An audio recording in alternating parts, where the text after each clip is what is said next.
Êxodo, o 3º capítulo, o versículo 11 e 12, a palavra do Senhor nos diz assim: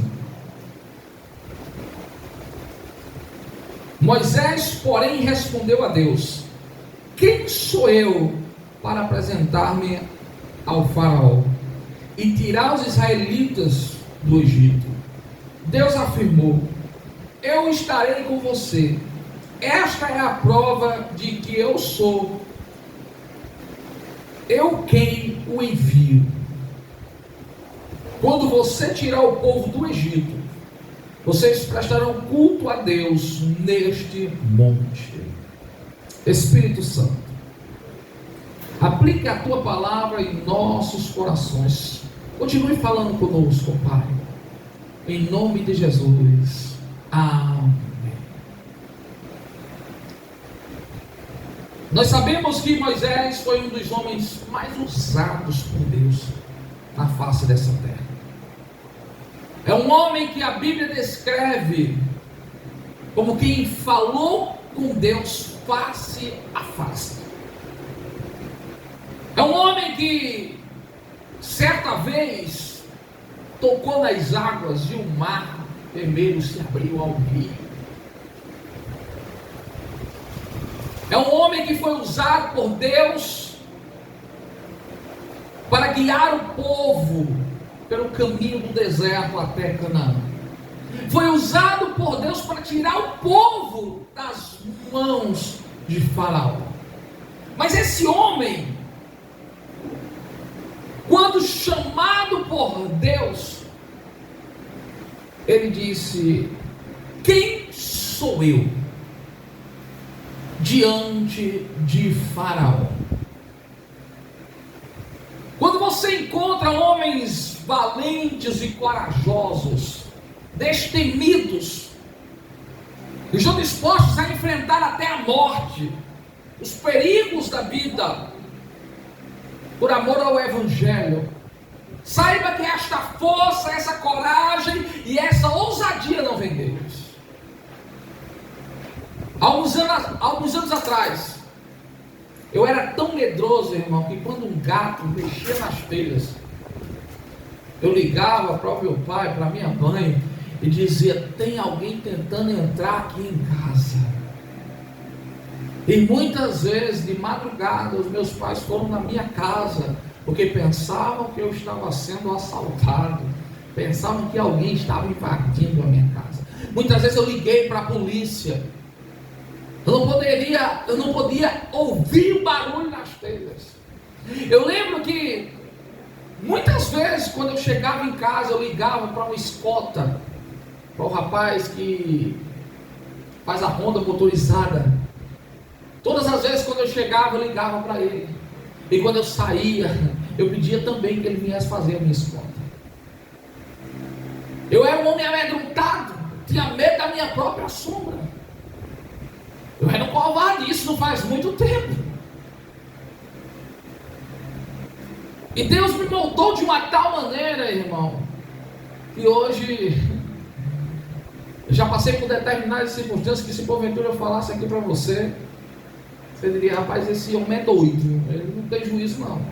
Em muitos lugares eu sou conhecido como louco,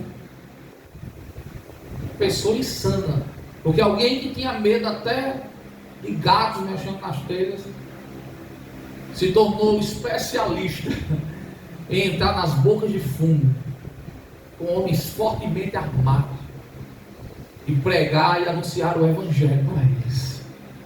Certa vez eu levei minha mãe para dentro da Cracolândia. Disse: mãe, é melhor você não vir não. Ela disse: eu vou, eu sou corajoso igual você.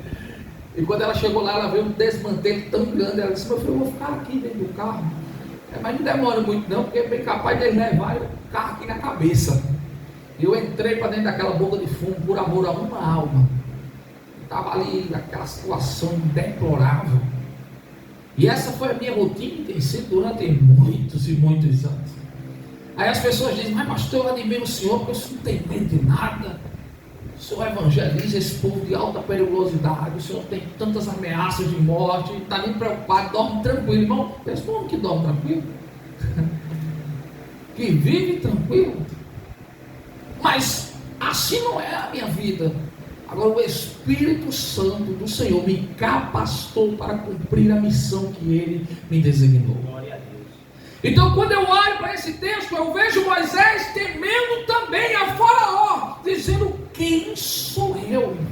Olha o texto, irmão. Quem sou eu diante de Faraó? Eu não sei se você está fazendo a mesma pergunta. Quem sou eu diante dessa circunstância? Quem sou eu diante desse problema, diante dessa doença, dessa causa na justiça, diante desse juiz? Quem sou eu? A questão não é quem é você, irmão, é quem ele é. Porque o forte é ele, o grande é ele, o poderoso é ele. A questão não é que Moisés era o homem certo para a missão. Deus poderia ter escolhido qualquer outro, irmão, porque quem ele escolhe, ele capacita. A questão, irmão, é o tempo de Deus agir, porque quando Deus quer agir, Ele usa até uma jumenta. É verdade, irmão? Quando Deus quer agir, Ele usa até corvos para alimentar profeta. Quando Deus quer agir, Ele usa os meios mais improváveis. Quando essa porta se abriu, quando essa igreja foi plantada neste lugar, tornou-se algo improvável para abençoar muitas vidas, para que pessoas venham ser restauradas, libertadas, transformadas, curadas, salvas. Mas muitas vezes nós nos perguntamos: quem somos nós? Uma igreja tão pequena, aos nossos olhos tão insignificante. Muitas vezes você olha para si mesmo, se vê no espelho e diz assim: Senhor, como posso eu abrir a boca e pregar para pessoas com graduações, um nível intelectual muito mais elevado que o meu? Como posso eu, Senhor, permanecer de pé diante do conhecimento e da sabedoria humana? Nós precisamos entender que Moisés colocou diante de Deus todas as suas queixas. Ele disse: eu sou pesado em minha língua, eu não consigo falar, eu tenho dificuldade. Há quem diga que Moisés era gago, ele não conseguia se expressar adequadamente. Ele disse: eu não sou um homem eloquente, escolha outro. Mas Deus diz: não, Moisés, eu vou lhe usar, mesmo com as suas limitações. Então eu quero dizer para você nesta noite: coloque o foco no potencial que Deus depositou em sua vida. Coloque o foco no poder de Deus, não nas suas limitações. Porque muitas vezes nós olhamos para os nossos recursos, para o que está ao nosso alcance, para o que está no nosso campo de visão, e dizemos: Deus, como é que o Senhor vai fazer? Deus, quando é que o Senhor vai fazer? Mas Deus, irmão, Ele não explica nada para ninguém. Primeiro Ele faz, para depois você entender o que Ele fez e como Ele fez. Porque o que Deus faz hoje, você só vai entender amanhã. Tem coisas que estão acontecendo na minha e na sua vida, irmão, que só no futuro nós iremos entender. Porque a visão de Deus é muito mais ampla, irmão. Ele é infinito, sabe? A nossa visão é limitada, é finita, é momentânea, é transitória. A visão dele é eterna. E quando Deus chama Moisés, Ele diz: olha, Moisés, não se preocupe com nada, porque eu já fiz todas as provisões. Moisés era um homem procurado no Egito. Deus disse para Moisés: aquele que lhe procurava, o faraó que queria ceifar a sua vida, porque você matou um egípcio, ele já morreu. Você crê, irmão, que tem coisas que estão te preocupando e Deus já resolveu? Tem coisa que você não está dormindo bem, irmão, você está inquieto, você está angustiado, e Deus já resolveu. Porque Moisés estava 40 anos no Egito, 40 anos no deserto, depois de ter passado 40 anos no Egito. E por que Moisés temia voltar para o Egito? Porque ele disse: eu matei um egípcio. E voltando para lá, eu vou ser executado. Mas Deus diz: não, Moisés, olha, se o problema é a preocupação com a execução, isso não vai acontecer. Porque o faraó, que agora está governando o Egito, não vai levar em consideração o que você fez.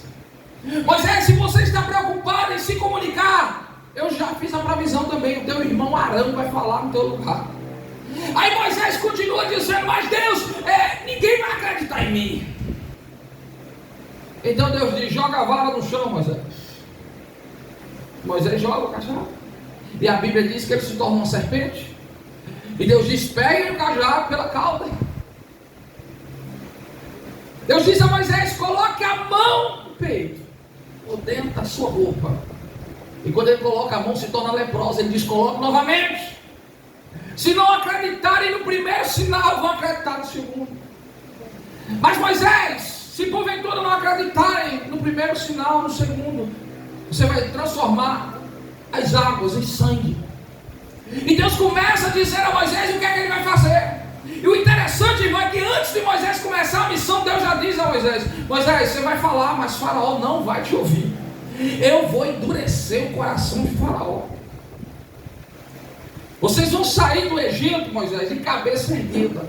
Vocês vão despojar o Egito, porque eu vou dar graça aos hebreus diante dos egípcios. E eles vão recompensá-los por todo o seu trabalho. Imagine que você recebeu o salário de 430 anos. O acumulado, eles saíram ricos do Egito. Mas o que me chama a atenção nesse texto, irmão, é que diante das limitações de Moisés, tem a provisão de Deus. Diante das dificuldades em que Moisés estava contando, colocando diante de Deus, Deus dizia a ele: Moisés, eu estou mandando porque eu me responsabilizo. Moisés, eu já resolvi, eu já cuidei dos mínimos detalhes. Eu só quero que você faça o que eu estou lhe mandando.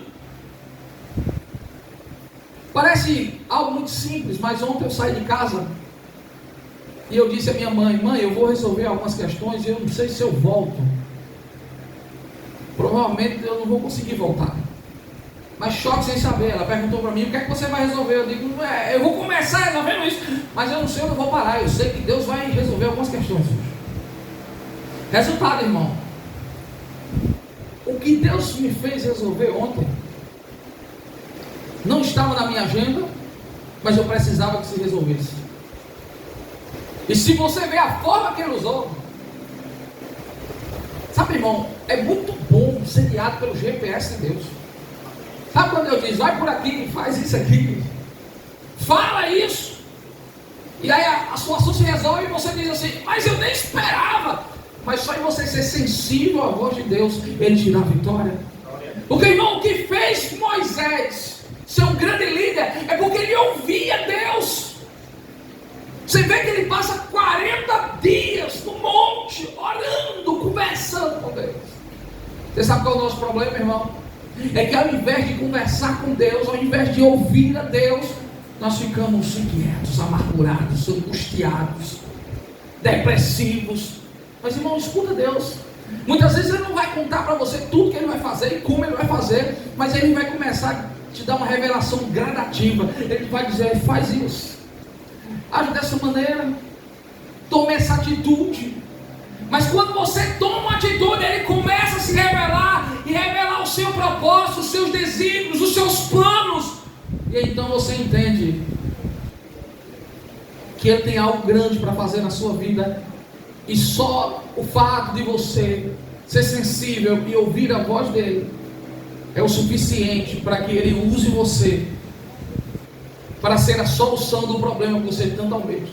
Sabe o que eu aprendi durante o decorrer da minha vida, irmão?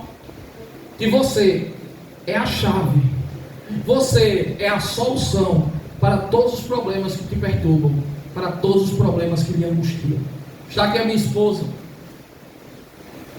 E há muitos anos atrás, ela tinha terminado um curso de enfermagem.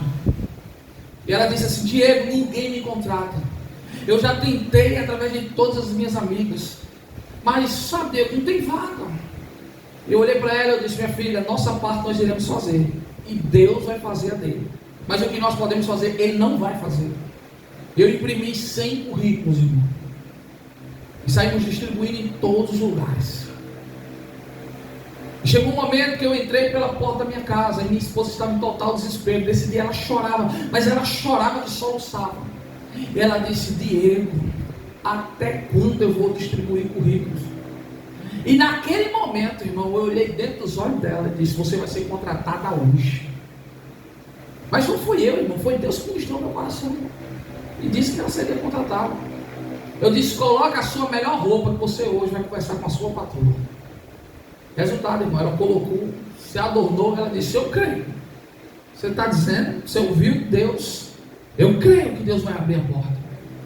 Ela se preparou, irmão, enxugou as lágrimas, tomou um banho, colocou a sua melhor roupa e nós saímos. Irmão, só deu tempo da gente sair. Ela recebeu uma ligação e ela foi contratada, e isso já faz mais de 10 anos. E até hoje, irmão, não tem faltado emprego para ela. Ela precisa estar rejeitando. Eu digo: minha filha, você é só uma, mas se ela fosse 2, 3, ela trabalhava em 5 empresas. Mas eu lembro como ela estava angustiada porque a porta não se abriu. Mas naquele dia, irmão, que ela clamou incessantemente, naquele dia que ela disse: Senhor, tem misericórdia de mim, Deus resolveu a sua situação. Então, irmão, eu quero dizer a você: tranque-se no seu quarto, chore, clame, grite em alto e bom som, até Deus resolver a sua causa. A palavra do Senhor nos diz: põe a tua boca no pó, talvez assim haja esperança. Você sabe qual é o nosso problema, irmão? É que a gente não coloca a boca no pó. A gente olha para as limitações, não olha para o que Deus está fazendo, o que Ele pode fazer. Então somente, irmão, nós ficamos paralisados na inércia. Nós precisamos nos mover. Nós precisamos estar no centro da vontade de Deus.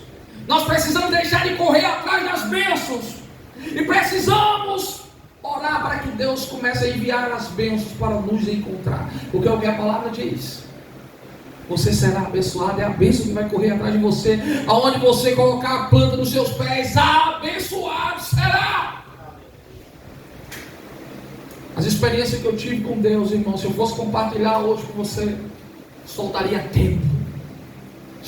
Então somente ouvir a voz do Senhor. O que muitos dizem: mas isso é um ato de loucura. Será que isso não é uma voz assim, sabe, é uma coisa, isso aqui é cor do seu coração? Não, irmão, eu sei que quem está em mim é o Espírito Santo de Deus. Aleluia. Nós precisamos, irmão, ir contra aqueles que dizem: não, eu não acredito. Não, mas eu não vou pela sua fé, eu vou pelo que Deus plantou no meu coração, eu vou pelo que Deus está me dizendo. Então eu desejo que você saia daqui nesta noite dizendo: Senhor, assim como Ana, eu vou orar incessantemente até o Senhor abrir a minha madre para que eu possa gerar.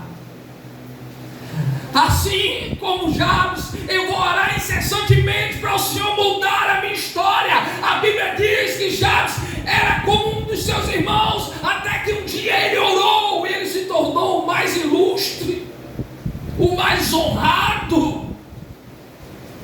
Sabe, irmão, o que faz você diferente dos demais é a oração. Pouca oração, pouca revelação. Pouca oração, pouca direção. Pouca oração, pouca provisão. Ah, mas Deus sabe tudo que eu preciso antes mesmo que eu abra a minha boca. Mas sabe o que Ele deseja gerar no teu coração? Gratidão. Irmão Cizinão, ele disse: quando Deus me abençoar, todas as pessoas que eu pedi para me ajudar em oração, eu vou testemunhar mais. Ah, irmão, Deus fica olhando do céu para a terra e dizendo: ô Cizinão, eu estou me agradando. Continua com esse voto. Eu quero que você testemunhe nos 4 cantos da terra o que eu fiz na sua vida.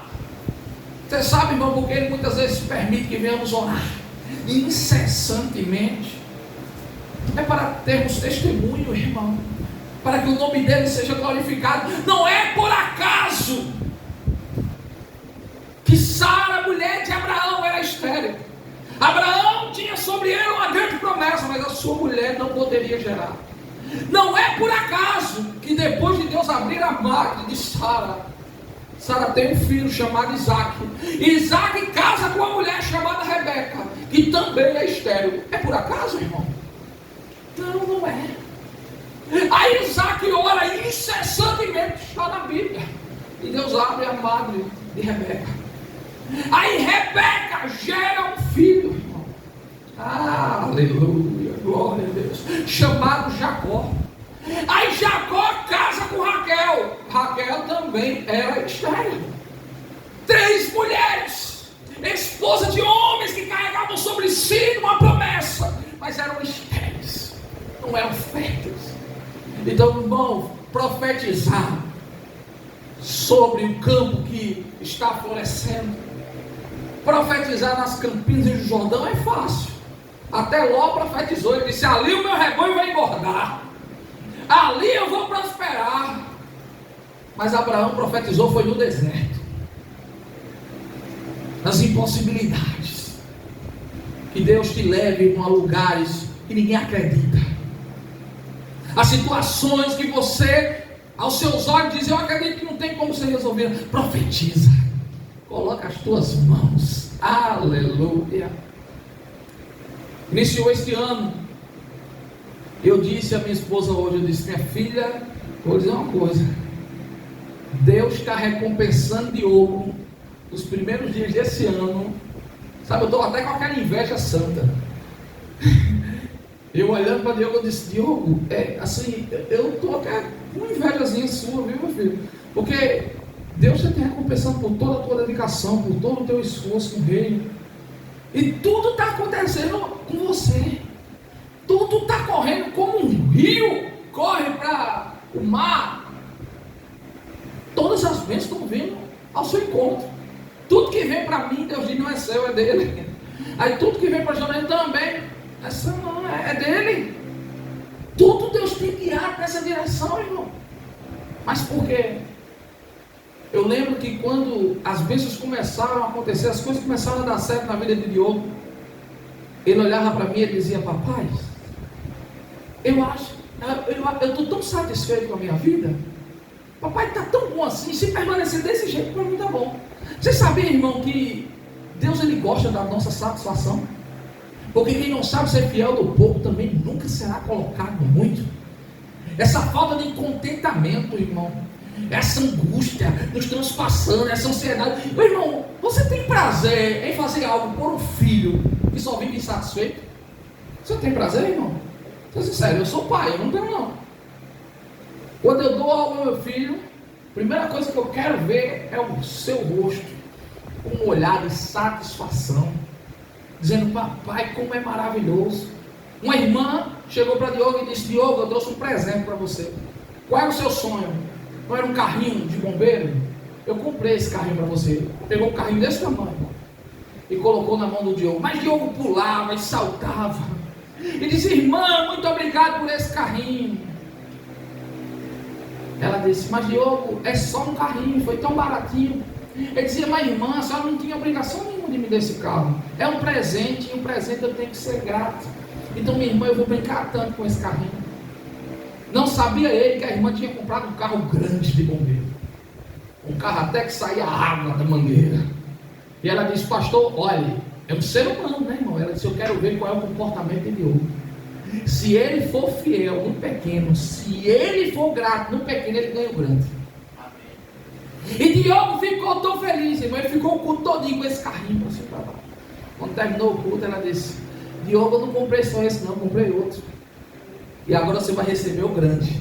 E o carro dos sonhos de Diogo, ele recebeu. Sabe, mas é tão bom a gente ser grato um pouco, né? Eu lembro que eu comprava aqueles carrinhos pequenos de controle remoto para Diogo. Aí Diogo sempre muito feliz com esse carrinho. A gente entrava nas lojas de R$2, de R$4, comprava aqueles carrinhos e ele muito feliz. Era como se estivesse comprando um presente de R$3.000. Aí uma pessoa chegou e disse: pastor, eu quero dar um presente a Diogo. Agora eu não quero dar qualquer presente não. Eu quero levar ele lá na ReHap. E eu quero que ele escolha o que ele quiser, eu vou pagar. Leve ele lá, pastor. Aí eu levei Diogo na ReHap. E eu fui lá e escolhi o carro mais caro que tinha, irmão. Aí disse: pai, mandou, eu tive fé para escolher, eu não sei se vai dar para pagar. Resultado, irmão, ele levou para casa um carro de controle remoto que roda para um lado, roda para o outro. Sabe, irmão, é fé. Você precisa ter contentamento no seu coração, irmão. Como é bom, irmão, quando você dá alguma coisa a alguém e essa pessoa fica vibrando, ela fica feliz. Por esses dias minha avó disse: Diego, compra uns fones aí para mim, uma capa para o meu celular. E ela deu dinheiro, irmão. Eu fui comprar com o dinheiro dela. Mas aí eu sou sempre engraçadinho, né? Aí eu disse: coloca no papel de presente. E lá vem eu com um presente que ela comprou para ela. E eu entreguei a ela, irmão. Mas ela tem feito uma festa tão grande. Foi ela que comprou. Eu fui até abençoado depois dessa compra, né? Ela até abençoou. Mas, irmão, pensa comigo. Ela comprou, mas ela está contente porque Deus deu a condição a ela para comprar.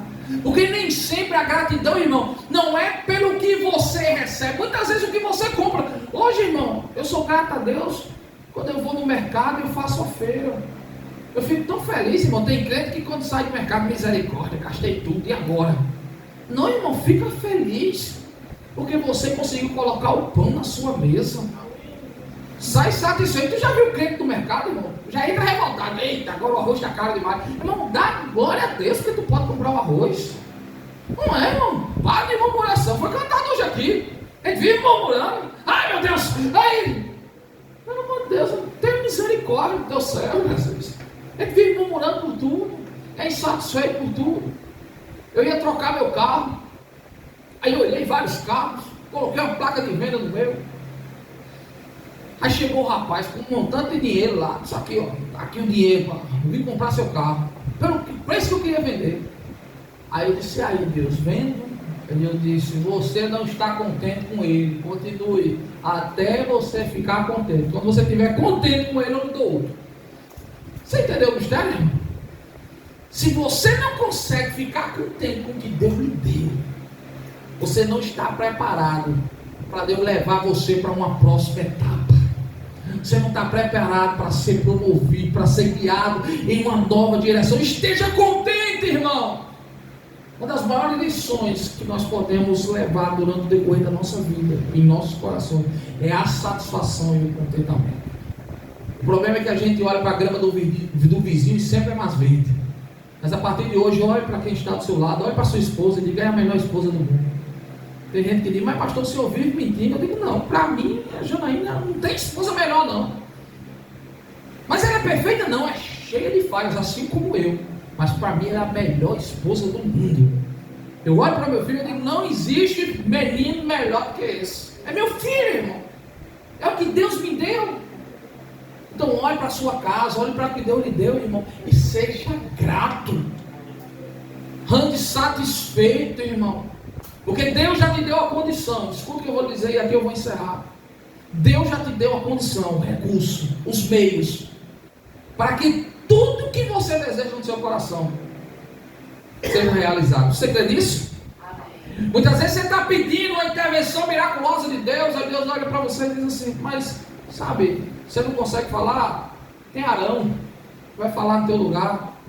Não, mas se eu voltar para o Egito, eu vou ser executado. Não, aquele que tentava te matar já morreu. Você está entendendo, irmão?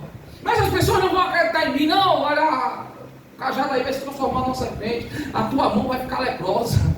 E eles vão acreditar em você, porque vai vir várias pragas sobre o Egito. Irmão, então tudo que você apresenta para Deus e diz: não, Deus, olha aqui minhas limitações. Deus diz: eu já depositei potencial sobre você. Aleluia. Eu já preparei você. E o que Deus diz a Moisés: a maior demonstração, Moisés, que eu sou contigo, e que sou eu que estou falando e vou cumprir com a minha palavra, é que neste lugar que hoje eu falo com você, você vai voltar e me adorar. Aleluia. Escuta o que eu vou dizer, irmão. No lugar da sua aflição, da sua angústia, sabe aquele quarto, aquele lugarzinho que você dobra os seus joelhos e conversa com Deus? Nesse mesmo lugar você vai voltar para agradecer e vai dizer: verdadeiramente Ele é Deus no céu, Deus na terra, e agindo Ele, ninguém pode impedir. Amém. Coloque a mão no seu coração, eu quero orar por você. Pai, mediante a tua palavra, eu peço a ti, ó Pai, gere fé em nossos corações, para que nós não venhamos, ó Pai, andar por aí desiludidos, amargurados, angustiados, insatisfeitos.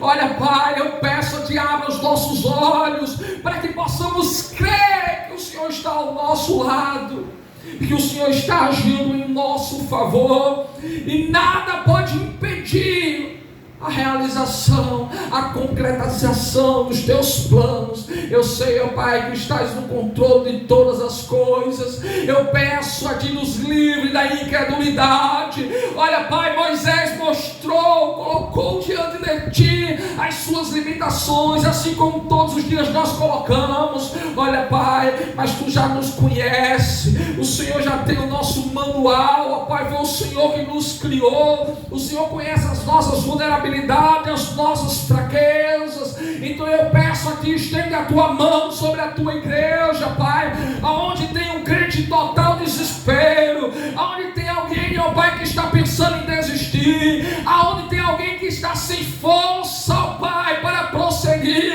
Eu peço a ti que o vento do teu Espírito venha renovar as forças dos que estão cansados, venha colocar de pé aqueles que estão caídos. Olha, Pai, venha curar aqueles que estão doentes, venha encorajar aqueles que estão amedrontados. Eu peço a ti, Pai, gera esperança, gera ousadia nos nossos corações.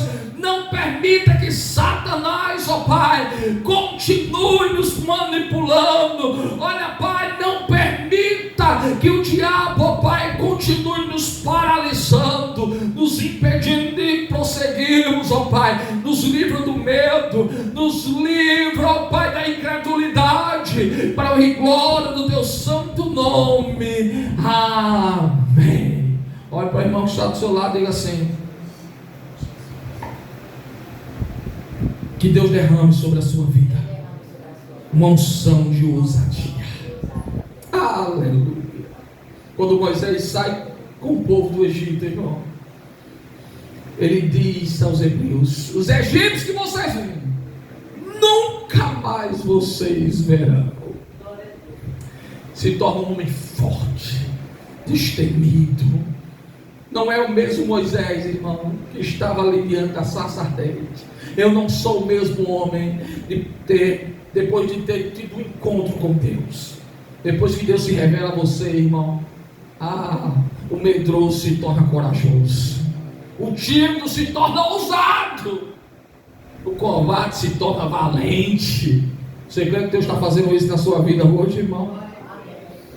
A partir de hoje, diga: eu sei. Diga assim: eu sei que a solução para o meu problema já está na palma das minhas mãos. Todos os dias diga assim: Senhor, como é que eu resolvo isso aqui? Porque eu sei que o Senhor me deu cadeado sem chave. Vá ali em Martins Ferraz, irmão. Você consegue comprar um cadeado sem chave? Para cada cadeado tem uma chave. Então não existe problema sem solução. Quando Deus permite que algo lhe aconteça, Ele já fez a provisão. Você lembra de Esther? Amã surgiu. Aí Deus disse: não se preocupe não, já tem Esther lá no palácio. Deus sempre está um passo à frente do inimigo, irmão. Se você olhar para as Sagradas Escrituras, você vai ver a todo momento Deus revelando a sua glória e mostrando que Ele sempre está um passo à frente do inimigo. Amém? Eu convido os irmãos que trouxeram